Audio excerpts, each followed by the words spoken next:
বিসমিল্লাহির রহমানির রহিম। আমি একটা লেখা লিখেছি, আমার এই বইতে প্রকাশ পেয়েছে অমৃত আত্মকথনে। নাম পাশের বাসার ছোট্ট মেয়েটি। পাশের বাসার ছোট্ট মেয়েটি, আমি তার নাম রেখেছি টুকটুকি। গুছিয়ে কথা বলে পরিপাটি, মিষ্টি তার হাসিটি, দেখতে ঘরের ঘরের কোণের টুনটুনি পাখিটি।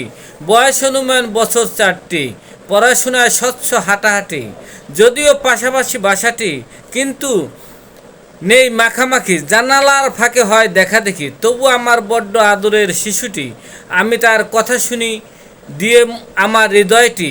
সকল মা বাবার অতি আদরের প্রত্যেক শিশু সন্তানটি। বিনয়ের সাথে বলছি, প্রত্যেক মা বাবা আদর যত্ন সাথে শেখাও লেখাপড়া আদব কায়দা, এবং ধীরে ধীরে শেখাও ন্যায় নৈতিকতা পরিপাটি। তবে ওরা ভবিষ্যতে গর্বে পরিবার ও সমাজ ন্যায় নৈতিকতায় একদম খাঁটি।